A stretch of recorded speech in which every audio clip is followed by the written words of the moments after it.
I'm obsessed with Ed Kimber's One Tine Bakes Easy. They are super simple recipes, absolutely phenomenally delicious, and they make you look like a proper professional. A go-to recipe is the Clementine cake. You are gonna love this one. This is a 60-second Clementine cake. And for full and accurate measurements, I highly recommend picking up Ed's book. You won't regret it, you'll use it all the time. The recipe starts by adding whole clementines, yes, skin and all, and some peeled ones into a blender. You will need quite a large blender for this one though, I must add. Crack in some eggs, add in some caster sugar, and then your wet ingredients are going to get folded into some ground almonds. For flavour enhancers, we've gone in with some salt and some vanilla extract, and you can see how loose a cake batter this is, which can only mean one thing: it's going to be blooming moist. Now do read the recipe properly, as I should have scattered it with flaked almonds before I went into the oven.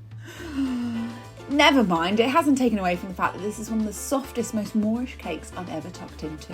I know we don't like using this word on the internet, but moist.